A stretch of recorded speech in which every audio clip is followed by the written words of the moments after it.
Well, my name is Steve Frang. I am the prevention treatment manager for this thing called the Northwest High Intensity Drug Trafficking Area. We are a peer project to the Rocky Mountain HIDTA. I'll talk about that a little bit. Full disclosure, I am addicted to nicotine. Have been for most of my adult life. I can thank a girl that I was dating when I was an undergraduate in college for introducing me to cigarettes. I laugh at the phrase called drug of choice because I really only had a choice for about 3 or 4 weeks. And after that, I had no choice. I was basically addicted. She subsequently quit cold turkey. That was the end of the relationship, and here I am buying cigarettes on a daily basis. I started this career path sorting through alcoholics and addicts in the emergency room of a place called Harborview Medical Center, which is the regional level 1 trauma center in Washington State. I only lasted a few years doing that. I admire folks who actually make a career out of that because I think they're running on adrenaline 24 hours a day. After that, I managed the King County Detoxification Center, which was a 100-bed medical detox. It's not there anymore. That was probably grist for a great TV show that would run for several years. Then I found myself running King County Service Delivery System, which was 5 inpatient facilities, 300 employees, 12 contracts for outpatient care for adults, 12 contracts for outpatient care for youth, lots of issues in business. And one day the U.S. Attorney for the Western District of Washington, who was named Kate Plumer, gave me a call and she said, you know what, I'm writing this grant to the Office of National Drug Control Policy so that we can be designated a high-intensity drug trafficking area. And I thought, Seattle? Really? A high-intensity drug trafficking area? I'd spent my entire career on the ground, essentially, working with clients face-to-face. And as I began to become involved in all of that, it was as if I got lifted up to 30,000 feet, and I was looking down on the region, and I had an entirely new appreciation for what was going on in Washington State, in fact, in the Pacific Northwest. We're on an international border, we're on the Pacific Rim, we have incredibly sophisticated transportation and communication technologies available to us, and as it turns out, we have an enormous appetite for drugs. Just astounded me. When you look at data sets, overdose deaths, ER visits, car crashes, Seattle's right there with New York and Chicago and Miami and LA, and I had really never paid that much attention to it before, but it became very clear to me that if we had access to additional resources, we could certainly make use of them. There we go. So HIDTAs are essentially, and this is just a little bit of background about the program. They're part of this national strategy. They're awarded to geographic areas that are designated by county. In fact, you guys are neighbors to a Rocky Mountain HIDTA county. Sweetwater County, I believe, is part of the Rocky Mountain HIDTA. And that extends all the way down through Denver and points east from there. Considered to be critical centers of drug production, manufacturing, importation, distribution, et cetera, et cetera, et cetera. And so when we wrote our grant, we actually came to learn that we're involved in all of this. When you look at, for instance, that bright green region, that's the Appalachian HIDTA. That's part of West Virginia, part of Tennessee, and part of Kentucky. That's a production HIDTA. That's an area where families that have been moonshining for generations realized about 25 years ago that if they grew marijuana, they could make a few extra bucks. And then a few years after that, they realized that if they cooked methamphetamine, they could make even a few more bucks. And essentially, they are the center of production for a lot of the activity that goes on in the southeast United States, and actually throughout the eastern seaboard. The New York, New Jersey HIDTA, on the other hand, is a consumption HIDTA. Drugs come in from other parts of the country, people get high, and that's the end of the story. You can see the Midwest HIDTA, which is all of those mint green counties across the middle swath of the United States.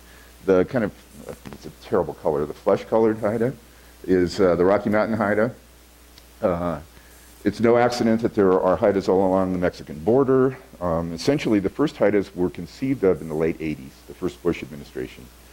There were 13 federal agencies that had something in their portfolios having to do with drug trafficking, but the Customs Service had nothing to do with the Border Patrol, and FBI really had very little to do with DEA.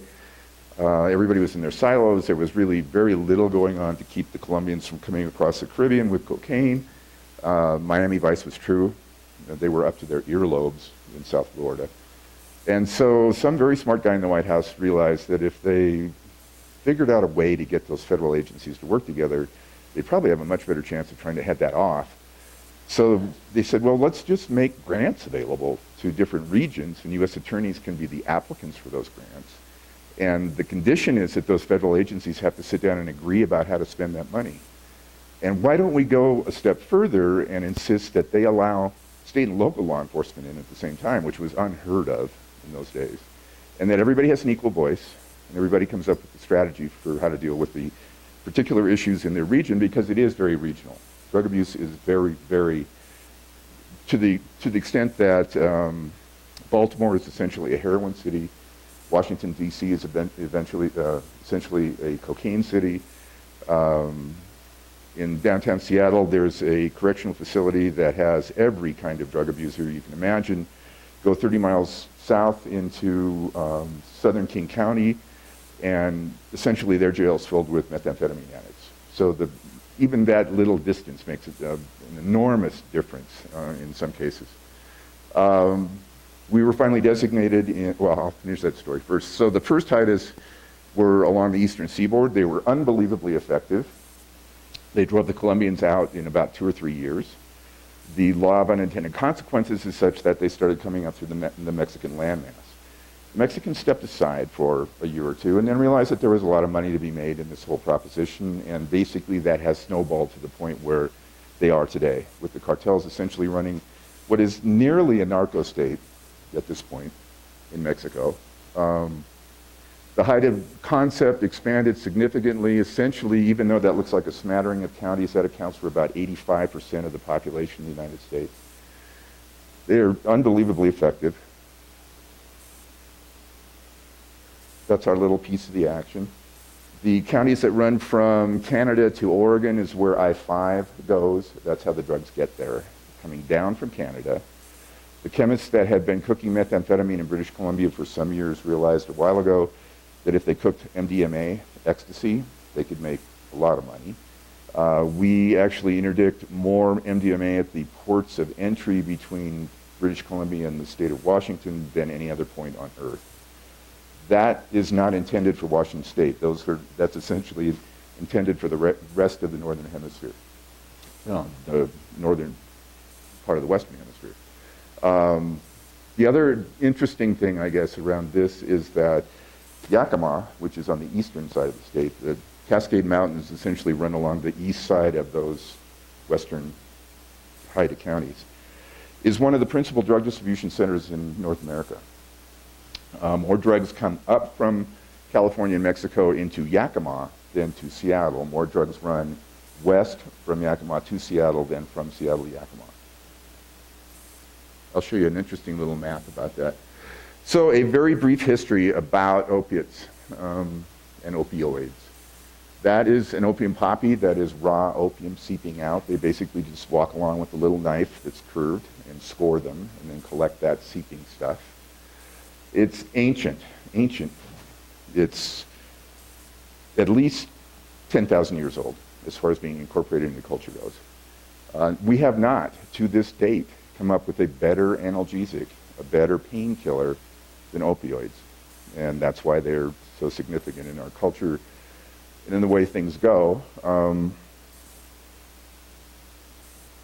That's a poppy field. Afghanistan still produces somewhere between 70 and 80% of the opium in the world. They grow like dandelions. They basically don't even need to seed the crop. They just wait for everything to come up every spring. That's pretty typical. There's a close-up.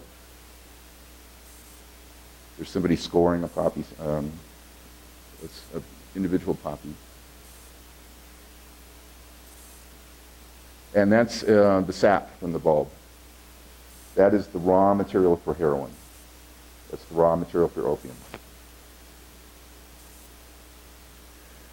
So the dried extract of opium contains the active ingredients morphine and codeine. So those are also natural opioids. About 12% morphine. Arabs basically inherited and expanded that legacy. It began to be introduced in India and China around 700 to 800 AD. The point of this slide, folks, is that it was a medicine. In ancient times, most all psychoactive substances were medicines. The concept of recreational drug use had not occurred to human beings at this point. People didn't use this stuff to get high and sit around and watch Leave It to Beaver. They essentially incorporated it into their pharmacopoeia and found lots of different medicinal uses for it. It was cultivated, eaten, and drunk by all classes in India at about 1000 AD, became a household remedy, and this is the change. This is the watershed for human beings. It began to be used by the elite classes as an indulgence, as a recreation. That was unprecedented in the history of human beings. We hadn't ever considered any of these psychoactive substances to be a game as opposed to a serious business. Morphine was isolated in 1805. Codeine was isolated in 1832. The hypodermic needle was invented in 1853. Morphine was generally administered throughout the American Civil War and the Franco-Prussian War. The Civil War was essentially the marriage of ancient tactics and modern weapons. Guys were having their limbs blown off on a routine basis. Morphine saved an enormous number of lives. But it also produced approximately 45,000 folks who were our first cohort of addicts in this country, aside from alcoholics, which we've essentially had ever since the first folks landed here. This was the first cohort of people who were addicted to a particular substance. The Bayer Company tried to begin to diversify their product range, and in 1888, synthesized this stuff called aspirin and this stuff called heroin. And they initially thought that heroin would be a great treatment for morphine addiction for these Civil War veterans that were addicted. Didn't quite work out the way they thought.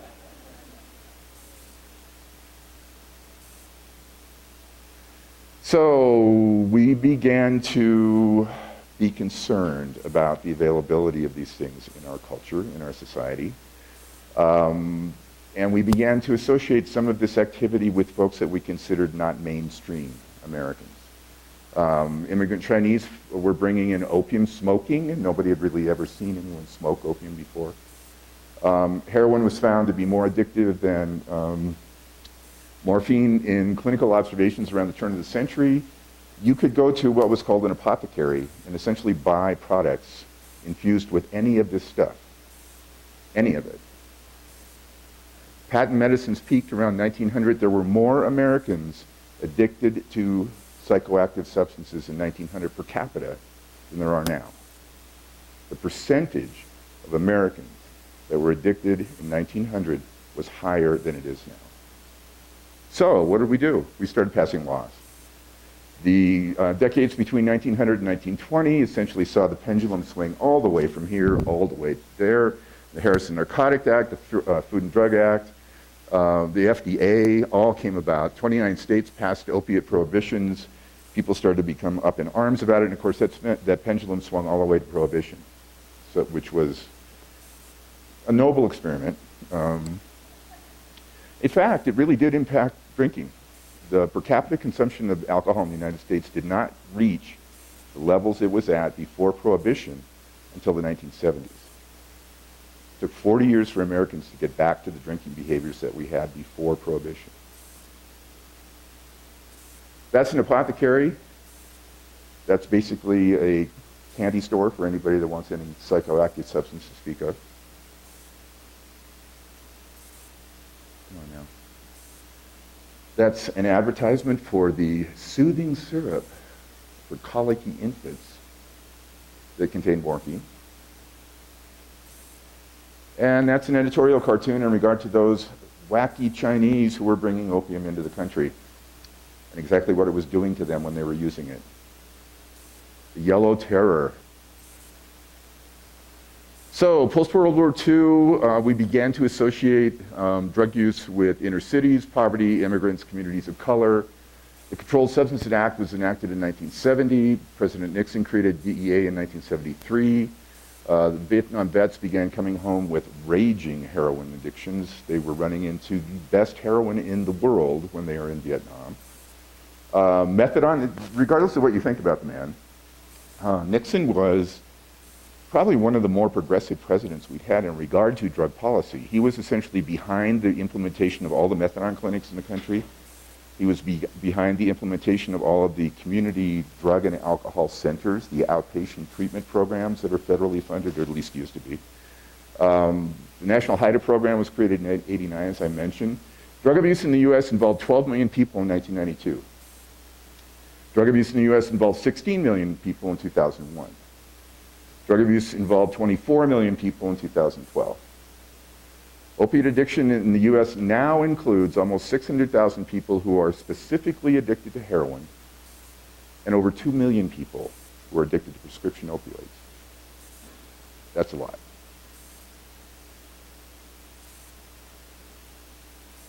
That's opium production, I believe, in South America. Those are heroin conversion labs in South America. Not really the most up-to-date, high-tech process.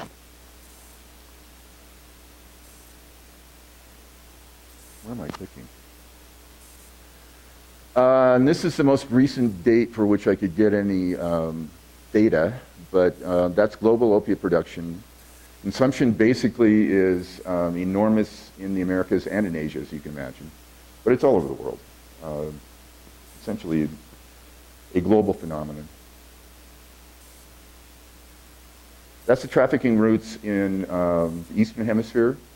Afghanistan, the Golden Triangle is still producing a lot of heroin. China has had prohibitions around opiates and heroin now for 50 or 60 years. So essentially, what's going on in Southeast Asia is coming out of Burma and Myanmar. But that left the door open for Chinese chemists to begin to produce things like fentanyl. Because of the absence, the void in China around opioids, and really very little cultural awareness anymore after these several decades, several generations of folks in China that had not been exposed to opioids in a significant way at all. The production of a synthetic opioid in a factory down the road, in some rice field somewhere, really is not of any consequence to most folks in China. They really don't pay a lot of attention to it. I just read before coming here that China has agreed in an international forum to begin to clamp down on illicit fentanyl production. We'll see how that goes. This is what Mexico looks like when you look through the perspective of the cartels. The one that's really most impactful for us, and I talk about Washington State and Wyoming in the same breath now, because we're involved in the same franchise, so to speak, is the Brown region, where the Sinaloa cartel is most active. And the Brown region in the central part of the Central Highlands, which are the most productive growing areas in the country. I am told that they're pulling up marijuana plants and planting poppies at this point. They realize that the marijuana market is changing so significantly and so quickly in the United States that it's not going to be the moneymaker it was 25 years ago. And they know full well, if anyone on the planet knows what's going on in this country as far as opioids are concerned.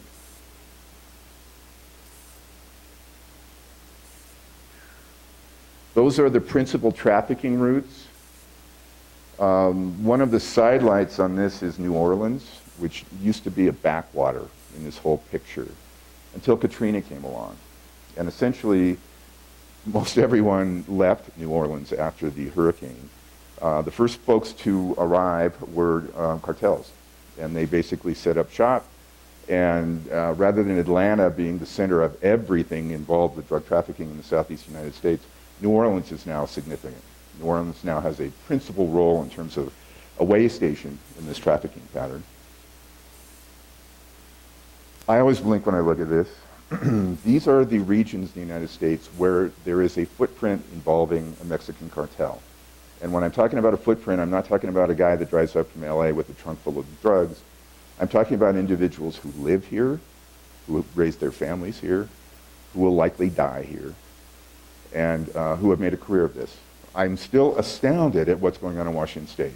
This really takes my breath away. And as you can see, Wyoming is not cartel-free. In fact, that's the franchise. That's the Sinaloa franchise in the northwestern region of the United States. Most of the drugs arriving here traditionally have originated in the county of Yakima in Washington state. This is the Sinaloa's exclusive franchise. And as you can see, it originates in Yakima. Very active, and you can basically thank methamphetamine for the development of this process. Every other drug over the course of this culture has been an inner city thing. Methamphetamine was a rural thing. Methamphetamine grew up in little towns like in Washington, like Clarkston and Omak, not Seattle and Tacoma and Spokane. In farming communities, where the precursors were available, where extra money was very, very helpful to lifestyle. And what had been routes from principal city to principal city are now routes through every little town in every state. There is a market everywhere. And methamphetamine essentially grew those markets. Okay, so here are opiate prescriptions dispensed by retail pharmacies over the course of 12 years. As you can see, Vicodin is clearly the leader. Oxycodone's right there. Things are tailing off, and I talked about this a little bit. You may have heard the comments I made yesterday about this transition that's going to happen from prescription opioids to heroin. Things are tailing off. States around the country are starting to get their arms around prescription opioids and prescription practices. And I'll get to the punchline in a minute. The source of prescription analgesics by frequency of use. Essentially, occasional users will get it from friends and relatives, as will recent initiates. Frequent users, though, get more toward buying it and getting prescriptions from one or more doctors. And that's just a normal progression. As you get into the addiction and you start becoming more savvy in regard to the difficulty in maintaining one relationship with a prescriber and having to develop more relationships with prescribers, things go downhill from there. Here's treatment admissions. There's heroin again. In this case, other opiates are the black line. That means prescription opioids. And that's tailing off. Here comes heroin. Here are deaths in 2015 across the country. 13,000 folks died from heroin overdoses. The natural and semi-synthetics and the other synthetics are significantly less, and I'll talk a lot about methadone. Here's overdose deaths. The red line is opioid analgesics. The yellow line is cocaine. The green line is heroin. Heroin's seen a 328% increase. Now, I am not here to tell you that the sky is falling, and I can absolutely assure you that they're seeing things on the East Coast that we never want to see, ever, ever, ever. I was back in Cape Cod almost a year ago now. Every adult that I was introduced to had someone just one step away, a sibling, a coworker, a child, a parent, who was an opioid addict. As soon as they found out what I did for a living, I got stories that you could not believe. My neighbor, my kid, my coworker, my boss, my wife, on and on and on. It really took my breath away. And I ran out of things to say to these people. Here's drug overdose deaths by county. Wyoming's prominently figured here. This is age adjusted per 100,000 population, so it's not raw numbers, so to speak, but nonetheless, take a look. Here's the percent change in the number of deaths poisoning by state. That means basically overdose deaths. Essentially, there hasn't been a decrease in any state. It's increasing everywhere. Overdose deaths involving heroin with and without synthetic opioids other than methadone, which means they're now running into folks that have multiple opioids in their systems as a result, or causing an overdose. The green line is heroin with some other drug. The black line is heroin all by itself. accounts for most of the overdose deaths, or the plurality of overdose deaths. Opioid overdose deaths, any opioid is green. Commonly prescribed opioids is black, heroin is blue, other synthetics is red. So you can see that the commonly prescribed ones are tailing off. Heroin and the new ones are coming on.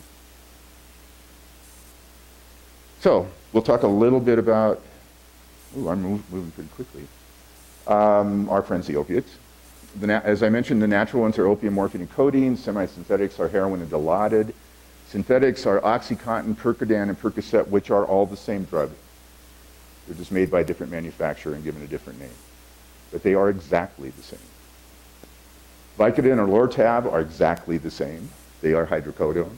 They are traditionally 5% hydrocodone and 95% Tylenol.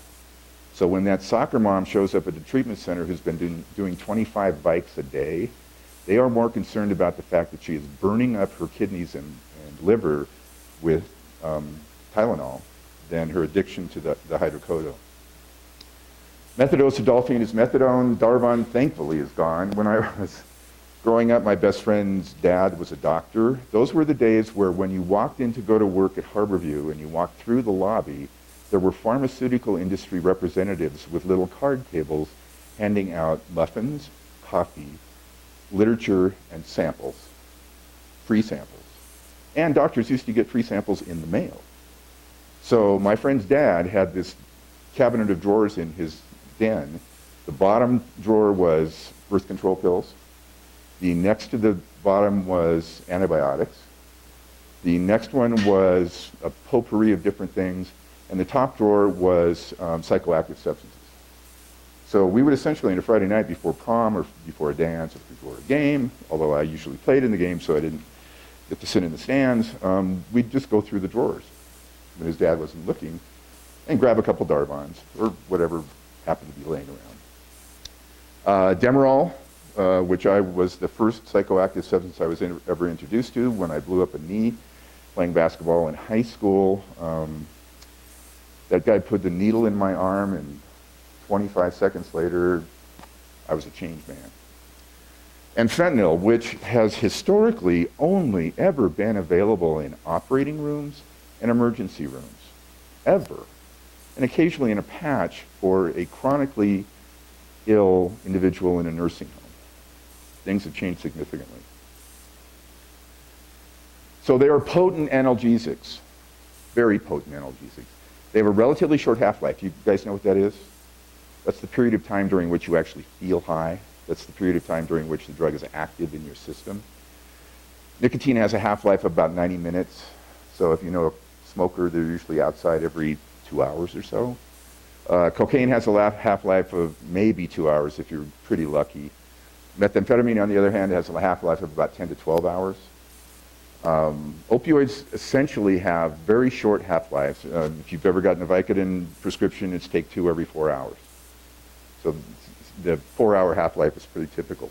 There are actually opioids in operating rooms that they can give you that have a half-life of 5 minutes. Essentially, if they're going to cardiovert somebody that's got an irregular heartbeat, they just want them out for a few minutes. So they will give them a very, very short-acting opioid. And 5 minutes later, their eyes are open and they're back in the emergency room. They give you an overwhelming sense of well-being, altering the subjective experience of physical and emotional pain. That's the key. Folks are not addicted to these things because of their physical pain, at least initially they may be, but it becomes woven into their emotional life, and it dulls those things as well. In spite of, Ben talked a lot about this, Toby talked a lot about this, and Keith in particular talked a lot about this. There are different symptoms and issues that happen over a long period of time for chronic users. With opioids, it's essentially a gastrointestinal issue. You get constipated when you're doing opioids. Otherwise, there's really, but I choose not to. Needing surgery in some cases, leave it at that. Relatively mild withdrawal.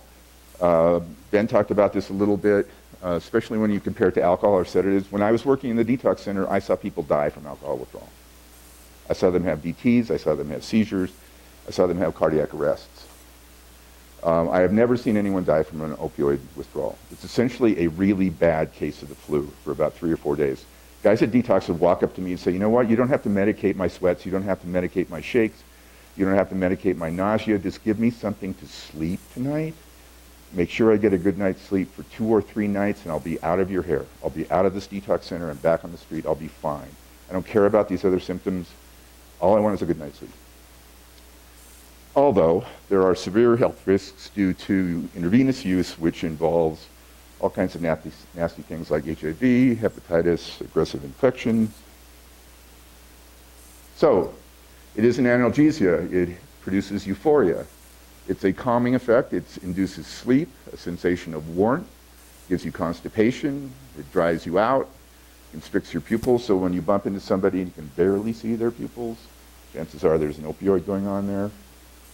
It's a sedative, it depresses respiration, that's how people die from an overdose. It sedates you all the way down to the involuntary things, the autonomic things, so you essentially stop breathing. Withdrawal is painful, you're in a nasty mood, you get anxiety, insomnia, diarrhea, runny nose, which was the most, there were a couple guys in detox that hated their runny nose more than anything else. I don't know why that was. Chills, pupils dilate, increased heart rate and blood pressure. Blood pressure was the seminal vital sign for our doctor. As soon as somebody's blood pressure got down into normal ranges, it didn't matter what other symptoms were going on, he let them leave. He got discharged. Historically, untreated dependence on prescription opioids led to a trajectory following pills, pills crushed and smoked, pills injected, heroin snorted or smoked, heroin used intravenously. And this progression develops over 12 to 24 months. My nicotine addiction is classic. It was a peer that introduced me to it and a peer that encouraged me to continue use until I was addicted. Same thing happens in almost every case. That kid, that high school kid, did not decide one day, reading an article in USA Today, that he was going to go out and try an opioid. She tried an opioid because a friend introduced them to it.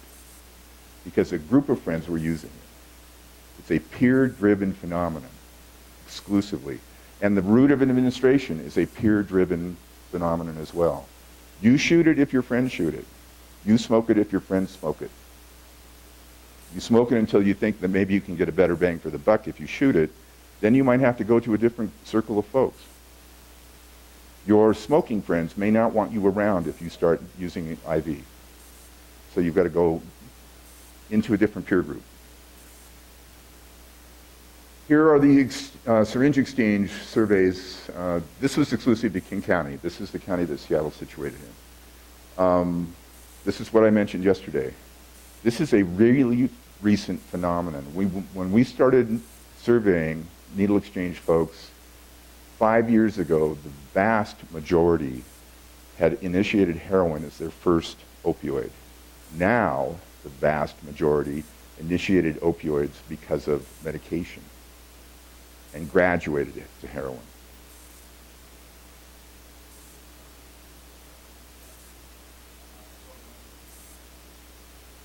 When you say program, what do you mean? It's privately funded. There are still significant attitude issues around needle exchanges, even in a liberal state like Washington. There is no publicly funded, well, I can't say that. The Seattle-King County Health Department does throw a few bucks at the Seattle-King County needle exchanges. You go outside King County, particularly to eastern Washington, and they are almost exclusively privately funded. They had to scrape up the resources to get them up and going. They are incredible. Millions of needles are exchanged every year in Washington. We estimate that there are probably several 100,000 opiate addicts. They go through dozens, hundreds, thousands of needles individually every year. It's amazing. The needle exchange, the benefit is disease prevention, essentially. If you're not sharing needles, which is the easiest way to become exposed to a communicable disease. So clean needles are the essential component of that. They also are exposed to all kinds of interventions when they come and get the needles. People talk their ears off. They hate it. They can't get away with their clean needles until they hear a speech, essentially. And in some cases, they are actually engaged. In some cases, they actually will hear what's being said. It's been said several times by other speakers, but folks don't wake up one day and say, you know what, I want to become an addict today.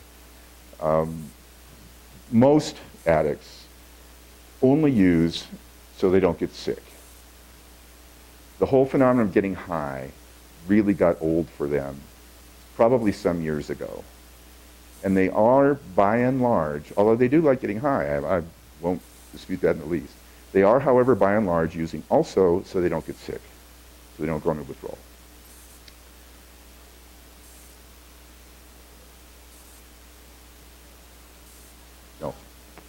No. That's cost effectiveness. You get way, way more bang for your buck when you use IV than when you smoke. Yes?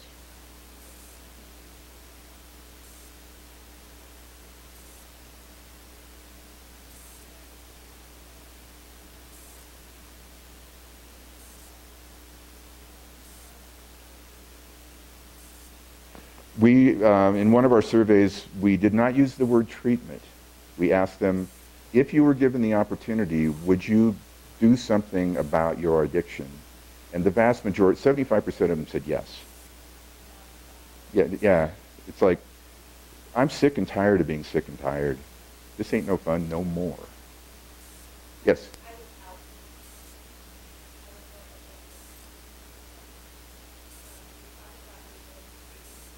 Yes.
Which is endemic in users.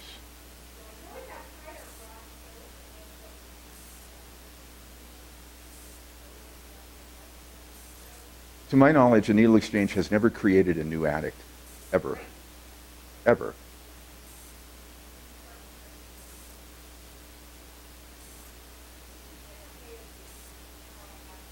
It's harm reduction. It's the management of communicable disease, and it's the only opportunity to have a conversation with an addict in many, many cases. Interventionist prevention folks, my peers, my colleagues, are not going to go out and be knocking on doors in an SRO hotel in downtown Seattle looking for addicts to try to talk them into going to treatment. The only opportunity they're going to have that conversation is if they're at the needle exchange and folks show up. They don't have to stand and listen, but they give it their best shot. And they do have successes. I mean, people do take them up on it occasionally, which is more than you can say about standing on the sidewalk in 3rd and Pike in downtown Seattle. So, shift gears a tiny bit here. Ben really stole my thunder on this when he was talking about addiction yesterday. But it's a long-standing thing. We began to understand what was going on around it, or not understand, but it began to dawn on us that there was something happening with psychoactive substances about 110 years ago. And ever since then, people have been developing these really interesting, in some cases, confounding in other cases, definitions for how they understand addiction. It could be considered a toxic agent, not unlike being allergic to something. It could be considered simply a matter, in fact, this is now gaining steam, a matter of your social context, more often than not. There's a really interesting study that they've been looking at rats, and everybody rolls their eyes, but they've realized that there's an entirely different dynamic when you're introducing rats to a psychoactive substance to see the addiction rates when the rat is all by him or herself, as opposed to in a group of rats, where the peer situation has an entirely different dynamic around addiction than just an individual being exposed to a drug every day for the rest of their life. So after all of this stuff and all these many years and pondering everything, I basically arrived at the conclusion that addiction is a disease of the brain. Insulin is a disease of the pancreas. Emphysema is a disease of the lungs. Addiction is a disease of the brain. And it's most descriptively defined by a progressive loss of control over use. And the best example of this is an alcoholic who does not go to a party and have one drink and leave. An alcoholic goes to a party and starts drinking, and drinks until he pukes, until he passes out, until the host escorts him to the door, or until the host runs out of booze. They do not have one drink and stop. They have lost control over the behavior of drinking, period. And the same is true with addicts. Ben was talking about the addiction rate that different drugs have, nicotine being the most addictive thing on the planet. It's still only 55 to 65% of folks who are introduced to nicotine become addicted to nicotine. So it's not 100% guarantee. Loss of control doesn't happen to everybody. There are people who really pound it and abuse alcohol on a daily basis, but they're not drinking alcoholically.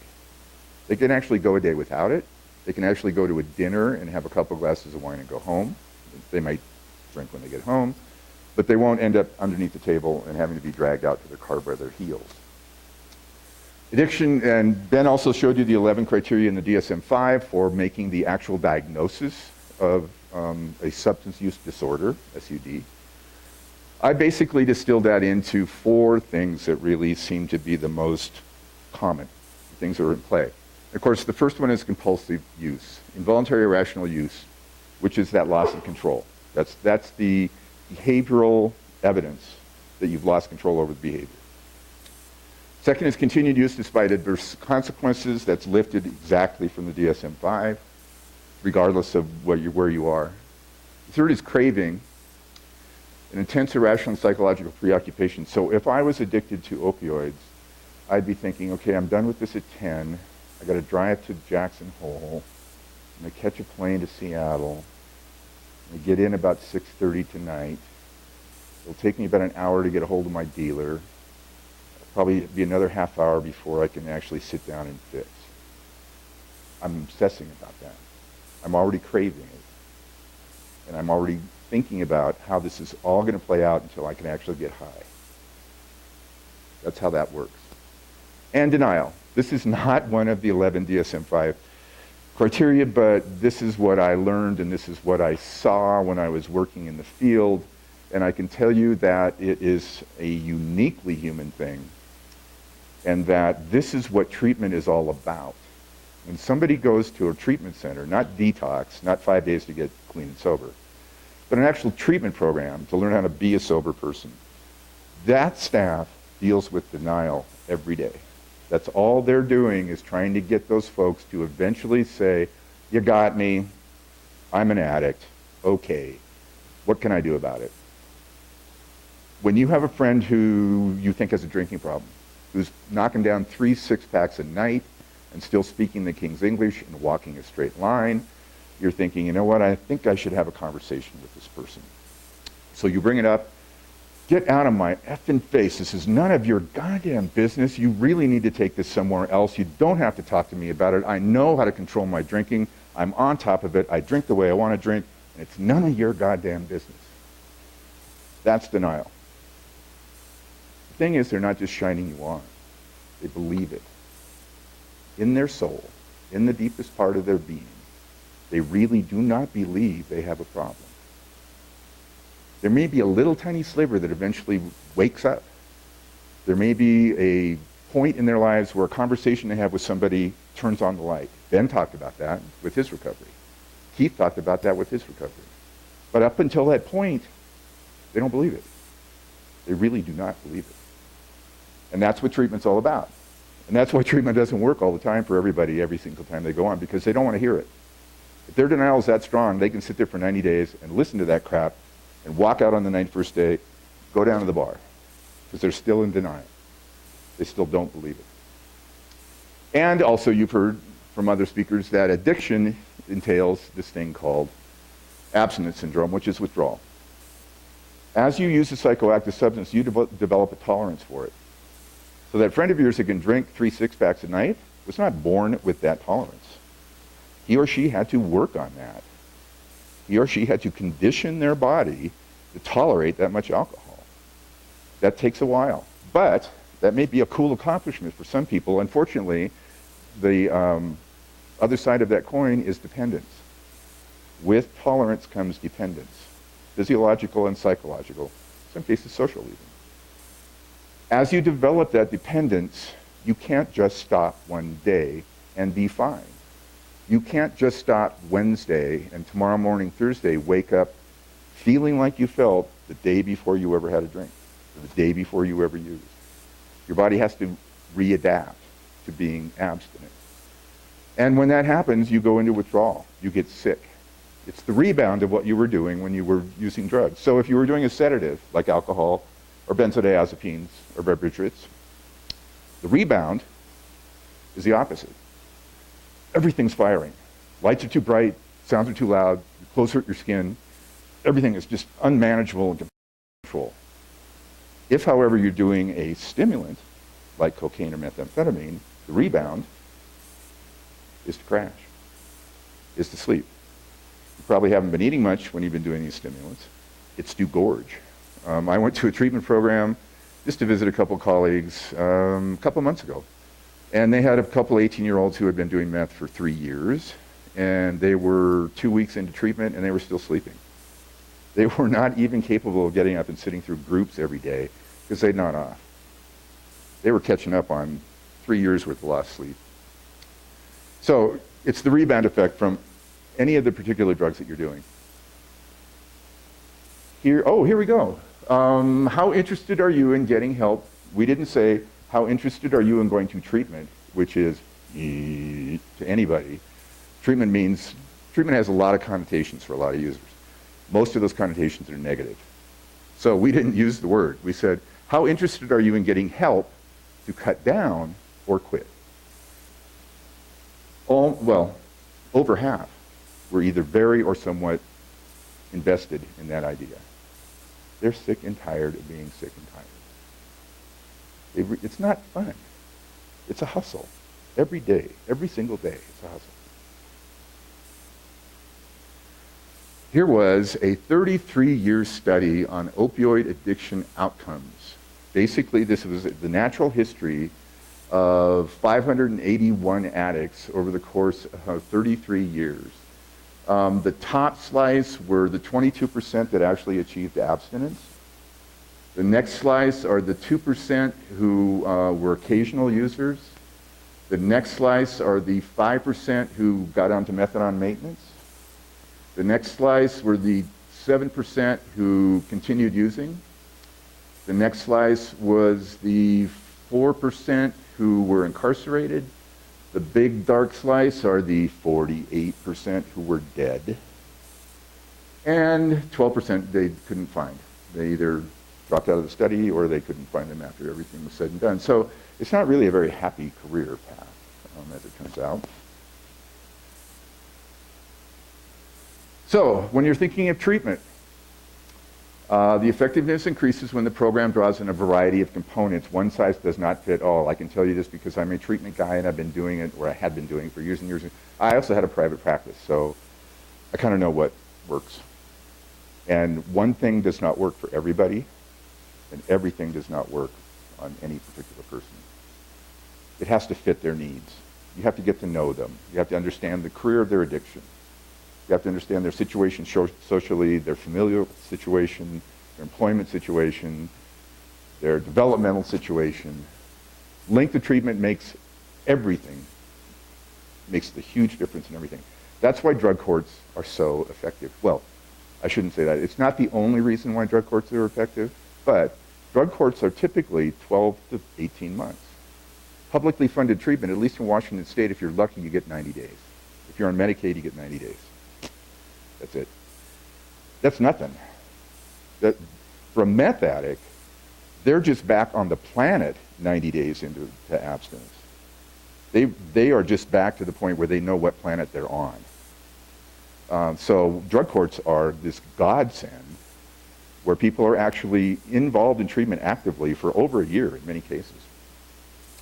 Relapse prevention should include drug education, the family.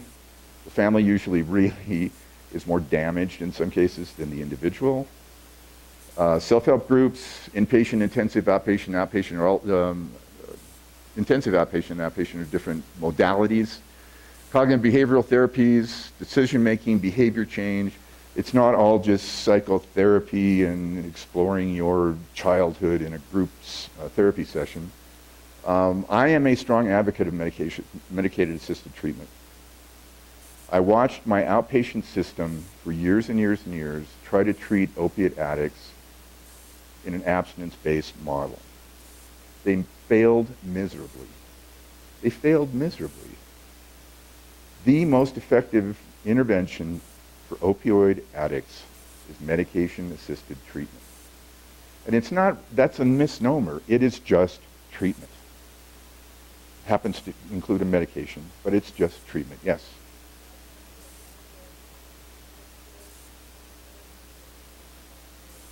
Of course it is.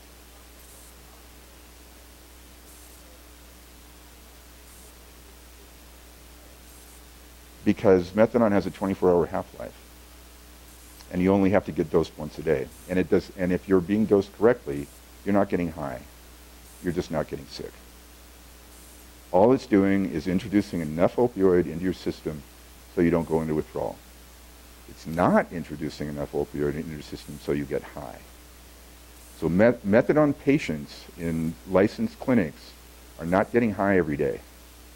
They're simply not getting sick every day.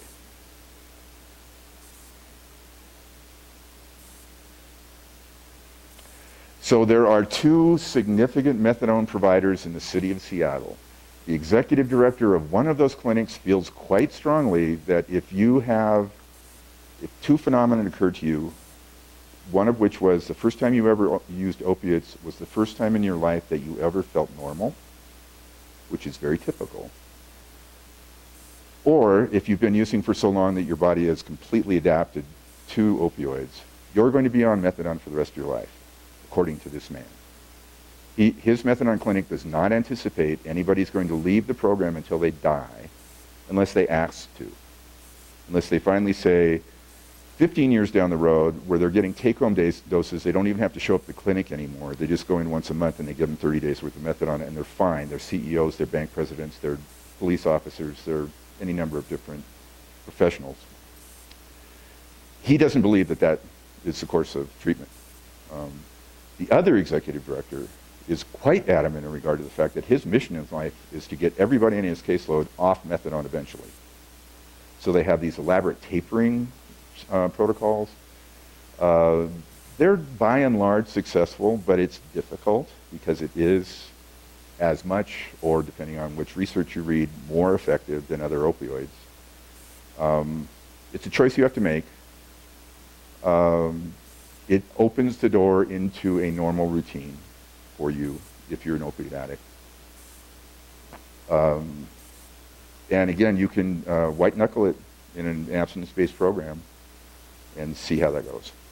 Yes?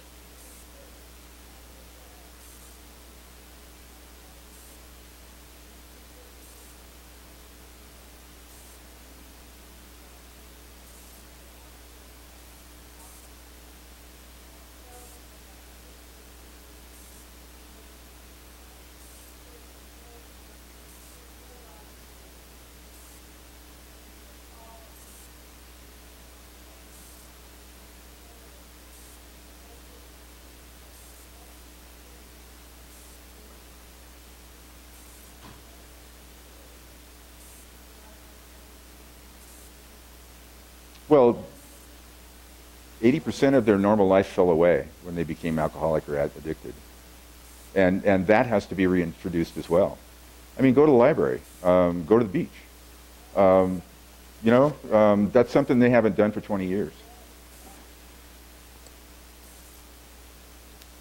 Here's several different, very standard treatment approaches that are out there. One is called the matrix model, individualized counseling, contingency management, motivational interviewing, which Ben mentioned yesterday and then passed off very quickly, but which is unbelievably effective.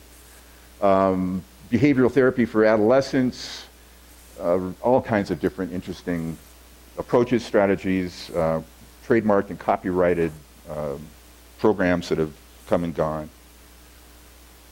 The matrix model specifically is a manualized outpatient program, so you, having been a treatment program director, you occasionally run into a rogue therapist who decides their way of doing it is the best way in the world, and it doesn't work out that way. So when you have a manualized program, meaning they have to follow the workbook, that makes a lot of difference in some cases.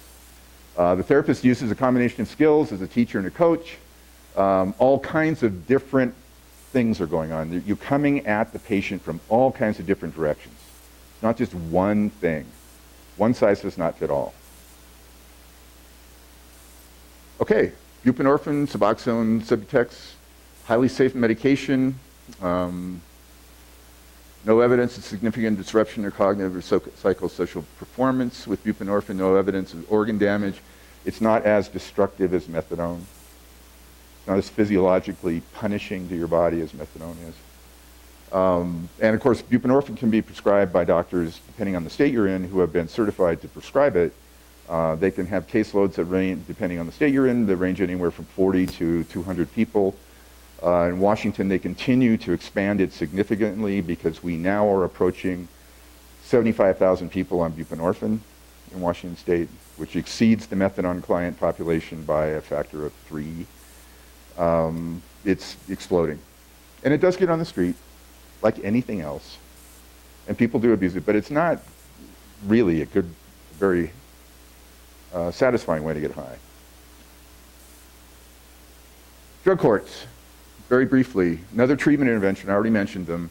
Apart from the fact that it's long-term, one of the principal variables in the entire approach is the judge. When you're in court, typically for a felony, it's this guy in a black robe who you may or may not even remember his face after your court appearance. In drug court, the judge knows you, your spouse, whether you're working or not, whether your car broke down or not, how your kids are doing in school, how is treatment going. It's a personal relationship. In many cases, and this is not just my impression, but the result of conversations I've had with hundreds of drug court participants, the first person in authority in their lifetime that they had a meaningful relationship with. The first authority figure in their life that ever knew their first name, that ever was interested in their lives. That is powerful. And therefore, because there are 24 drug courts in Washington State out of our 39 counties, I'm here to tell you that there are some judges who were not cut out to be drug court judges. They should be running felony dockets and forget about drug court because it's not an adversarial context. Defense and prosecution have to agree on everything, and the judge has to agree with them. So it's not, and so there are attorneys who hate drug courts. There are attorneys who went to law school because they love the adversarial environment. They love the tooth and nail. They love the clawing and scratching and the whole thing that goes down in a courtroom. Drug court is not about that at all. It can't work that way. They're evaluated for efficacy, not enough funding to make them as big as they need to be. King County's drug court, Seattle's drug court, has 400 active participants. They turn away 800 people for every 400 that are in there. So for every one drug court person that can get in, this isn't a matter of eligibility, this is a matter of room. It's a matter of capacity. They could serve 3 times as many people as they are right now if they had enough funding, but they don't. So drug courts are all constrained by funding, by resources, And it's impossible for them to scale up because the money's just not there. There are over 3,000 adult drug courts in the United States now. The first one, by the way, was started by this woman you may have heard of named Janet Reno in Dade County, Florida, because of the cocaine epidemic going on in the late 1980s in South Florida. And she realized that their jails and prisons were filling up with coke addicts, and there must be some other way to deal with this. Treatment, perhaps? And family treatment courts, a newer idea. 70% of the families involved in the dependency system are there because of addiction. 3 out of 4 families that are involved in dependency issues are there because mom and or dad are addicted. So, maybe it's a good idea to address that rather than handing those kids off to a relative or a foster care. Parents who are separated from their children due to substance abuse are more likely to have their children permanently removed because they do not achieve timely, sustainable sobriety because they do not have any support or direction. If, however, they're in a context where the drug says, you do this, this, this, and this, and you'll get your kids back, that's a whole different ballgame. A completely different ballgame. They're presided over by a Superior Court judge. They have a whole cohort of support staff all around, all the time. From Child and Family Services, caseloads of never more than 15 to 17. This is in Washington State. They have assistant attorney generals. They have folks that are attached at the hip, providing any supportive services that that couple needs or that individual parent needs to get clean and sober and get their kids back. So, promoting resilience. This is recovery. I didn't use the word recovery here. This is what you begin to have to think about when somebody has finally got their feet under them and they've been clean and sober for a while and they're kind of reaching that plateau and they're getting to get at those things that they hadn't done for 20 years. Positive relationships, a new peer group, faith-based stuff for many people. God disappears when you're addicted. I'm here to tell you. You could have been a raving religious fanatic before you became alcoholic or addicted. But God disappears as soon as they're addicted. Ain't there no more. So, getting back into that context. Drama, music, dance, pets. Having another living thing dependent on you for their own survival.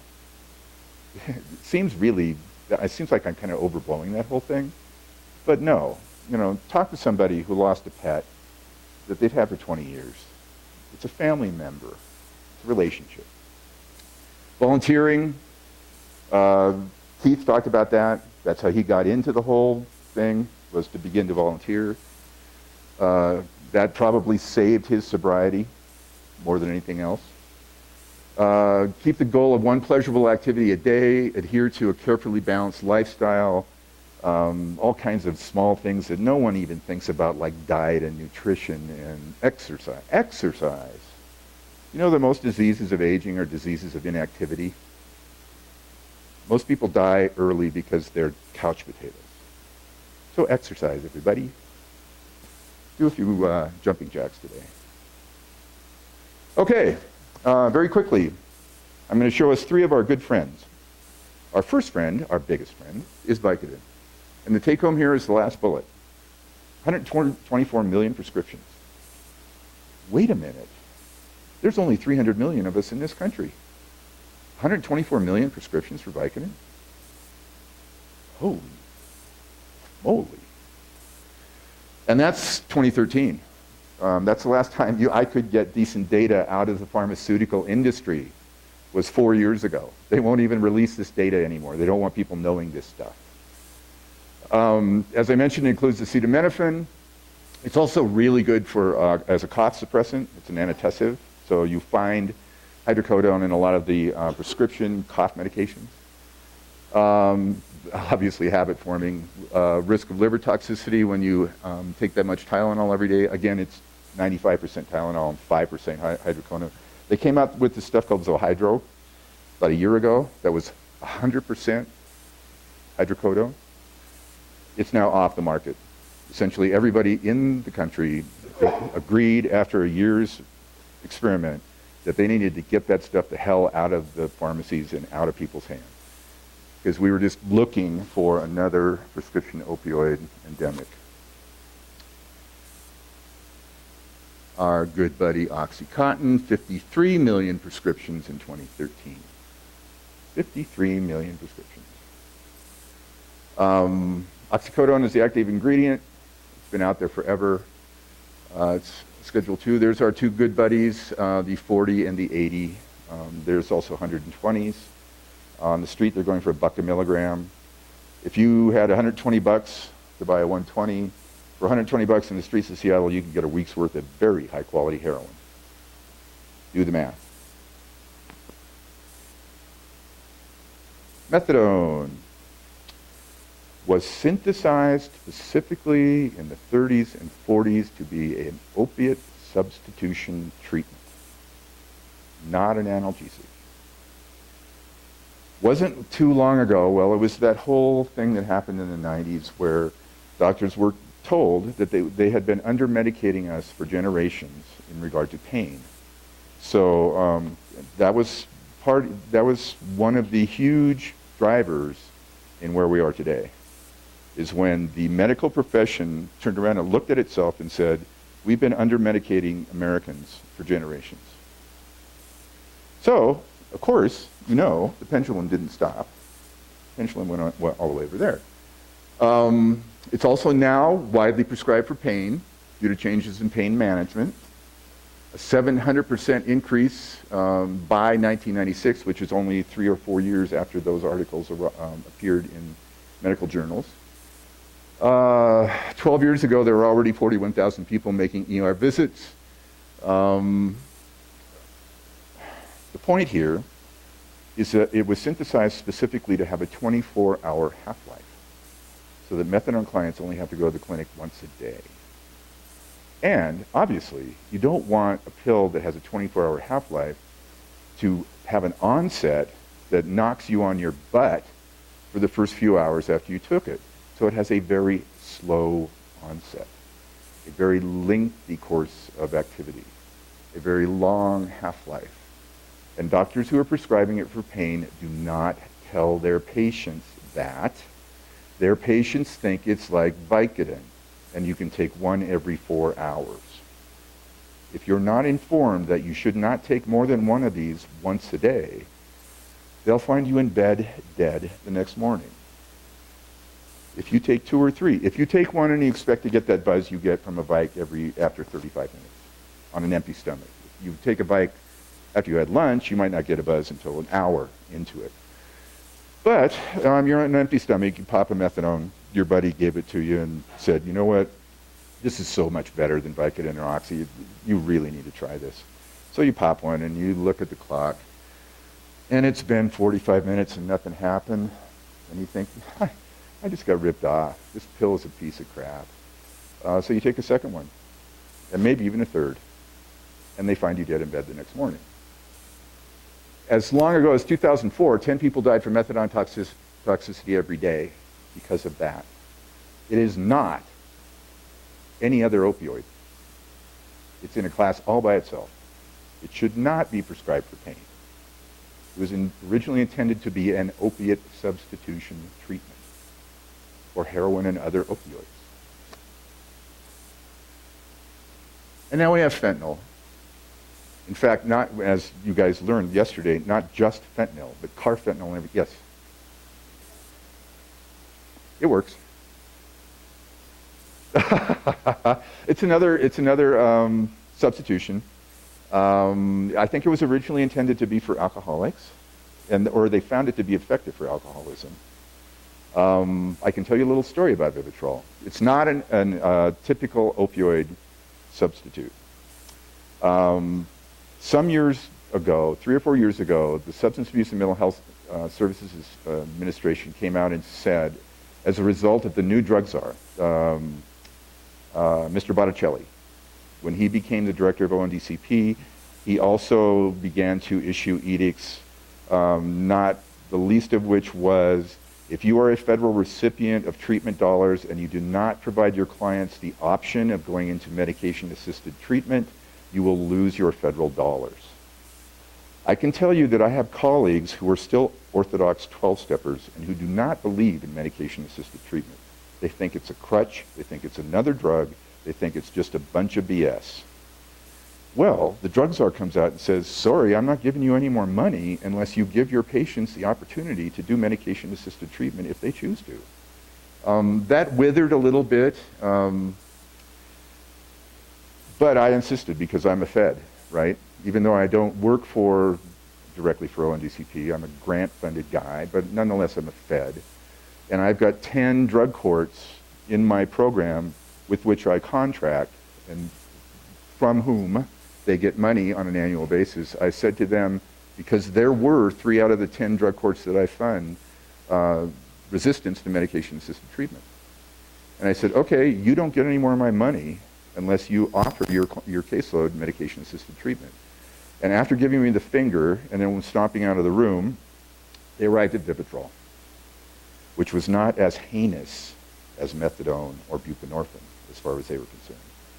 It's a different class of drug. It works essentially the same way, which is not to disparage it in the least, but it was their escape clause so that they could continue to get my money and have medication-assisted treatment at the same time. So now we have this stuff called fentanyl and carfentanyl, and you guys saw those wonderful graphics yesterday about how unbelievably potent this stuff is, that it's been being made by the ton in China, and that's how it gets here. It's much easier to smuggle things into Canada than it is to the United States. So a good number of shipments come in through Vancouver, BC, and down through my lovely state of Washington in order to get here. And in other cases, they'll go to Mexico and bring it up across the border that way. And of course, there are chemists now in Mexico who figured out how to cook fentanyl. So it's coming up from there.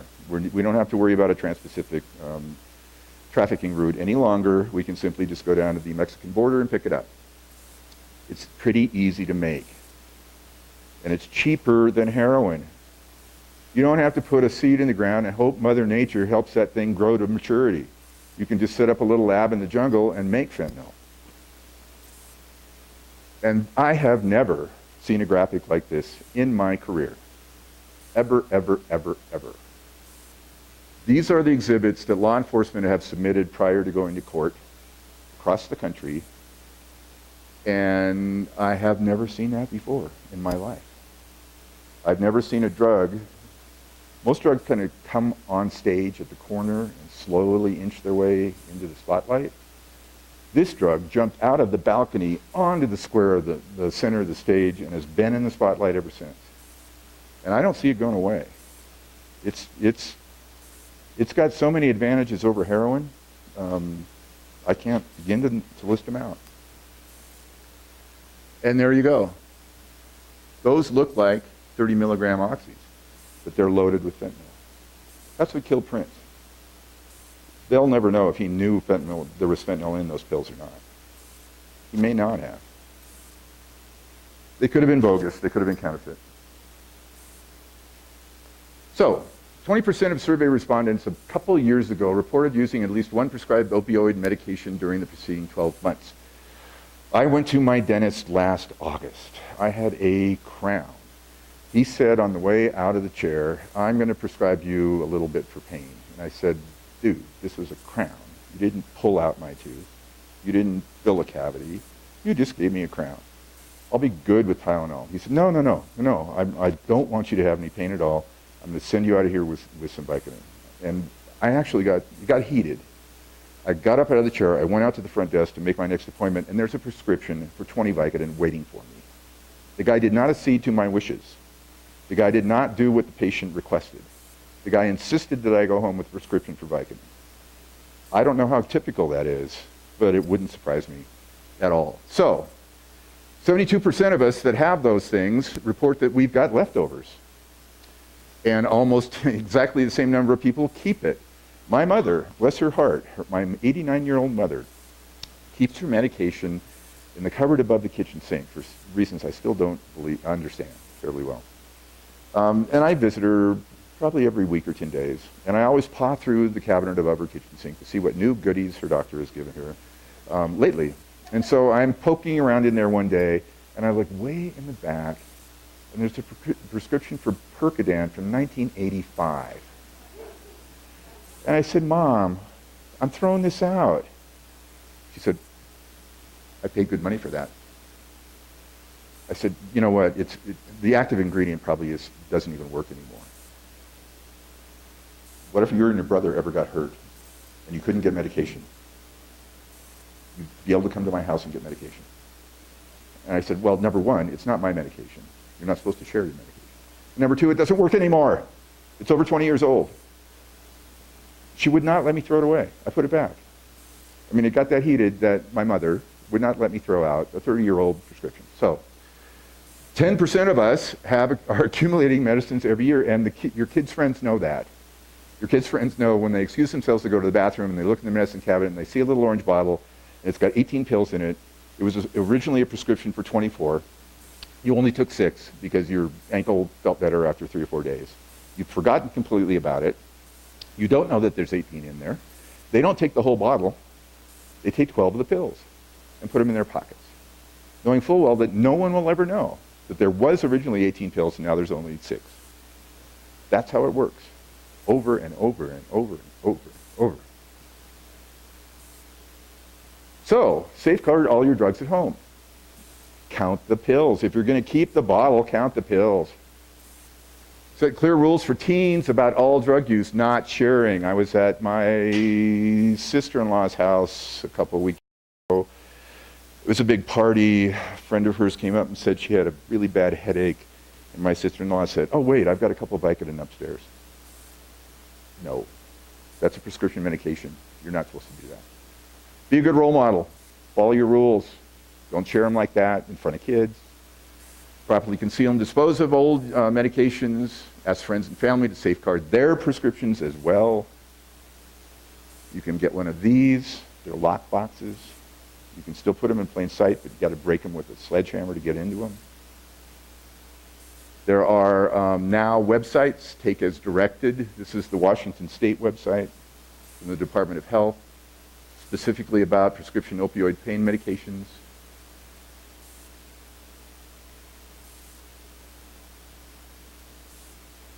Signs of opioid overdose. I don't know where you guys are with Narcan and naloxone and overdose prevention. It's enormous in Washington State. Overdoses have skyrocketed. And the HIDA, with any discretionary dollar that we have, are helping law enforcement agencies buy Narcan kits right and left. There's one county in particular, Snohomish County, which is the northern neighbor to King County in Seattle, which has had, in fact, that's where most of the 6,000 people who were booted out of the pill mill in Vancouver went, was to Snohomish County. So they just had an influx over the course of several years now of 6,000 addicts who are looking for opioids. And now they are distributing Narcan kits right and left because their overdose rate is through the roof. Yes. I give a law enforcement agency $20,000 and say, you do the shopping, you do the training, I don't care what you do with it.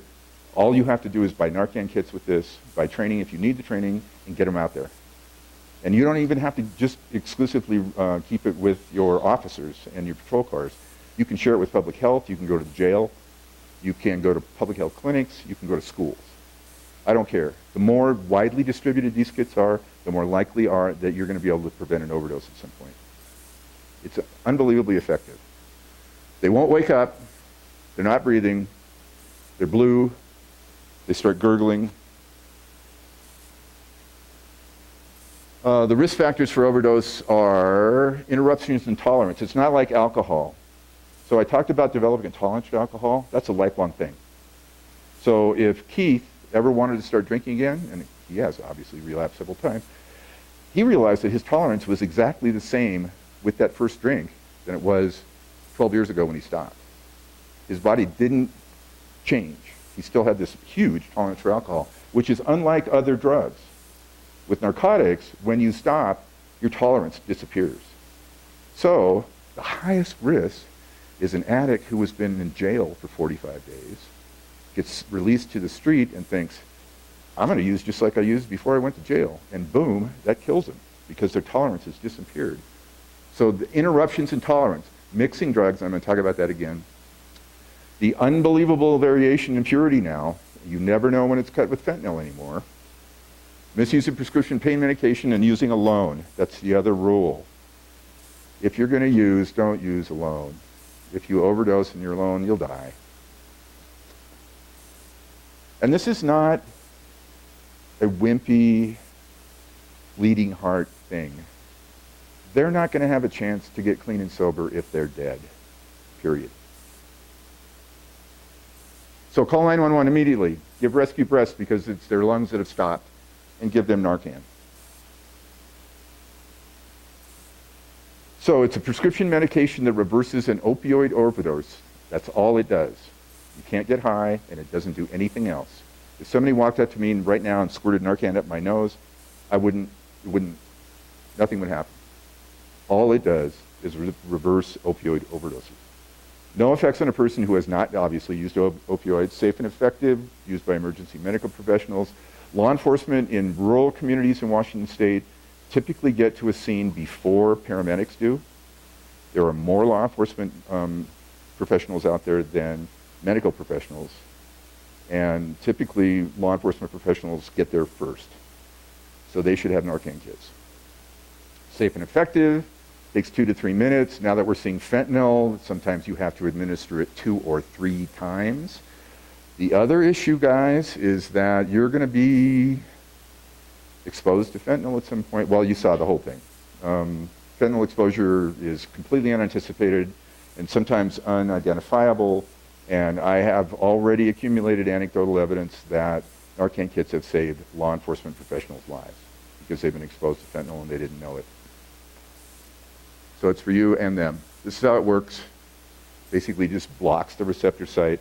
When somebody wakes up after you've given them Narcan, they are in withdrawal. Every receptor in their brain has had the opiate knocked off, and it's now occupied by a Narcan molecule, and they are in withdrawal, and they are in a really bad mood. They are not, thank you for saving my life. They are, what the, they are not happy about it. It can be injected. There's typically now it's a nasal spray, more often than not. It can range anywhere from $40 a kit to several $100 a kit.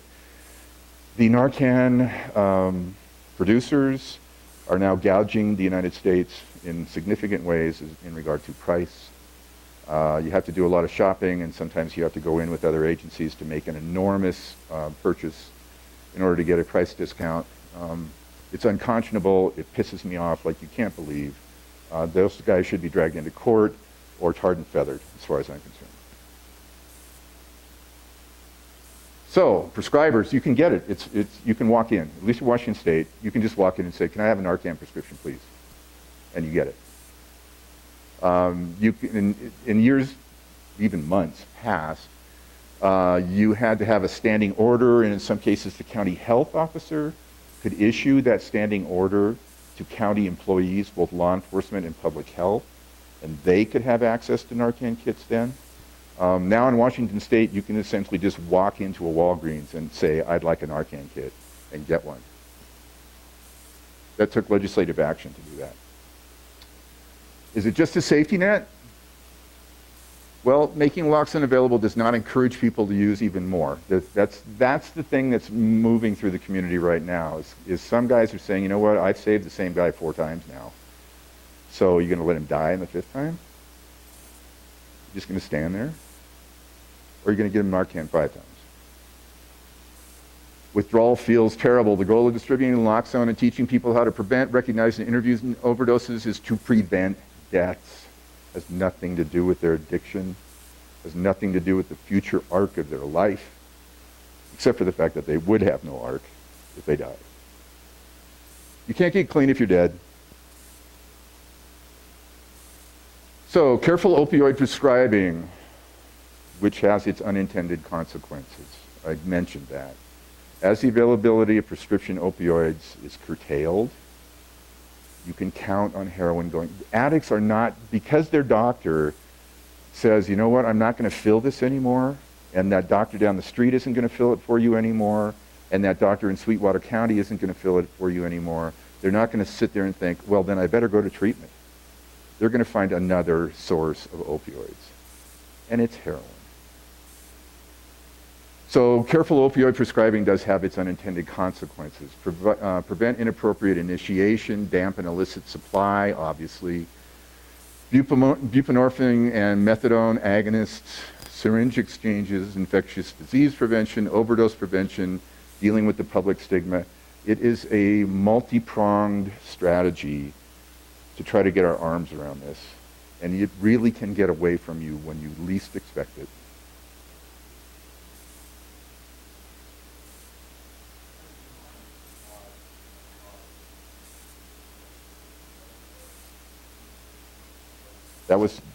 That was significant. Our legislature passed a sweeping bill, I think 4 years ago, that essentially set a ceiling on opiate prescribing in terms of milligrams per prescription, and has an entire protocol for doctors who feel quite strongly that they have to exceed that ceiling for patients. They have to go through a review process to get their peers to agree with them that somebody needs more than 140 milligrams a day, or whatever it is, I forget what it is. So there is self-policing within the medical community as a result of this legislation in regard to how high it can get and how chronically you can prescribe these things. And then there are other details in regard to the effective management of a pain practice, because there are still docs who specialize in pain, although those have significantly declined. That entrepreneurial spirit that used to underline those kinds of clinics has been diminished in lots of different ways. But to begin with, there was legislation that basically said to doctors, you know what, you can't just run wild anymore. This is an enormous endemic issue, and the state legislature feels like we have to put some boundaries around it. Yes?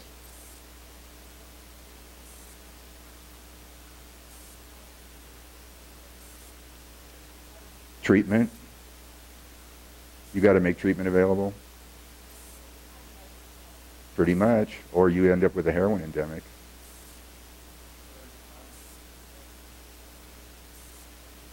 Yes, absolutely. Absolutely.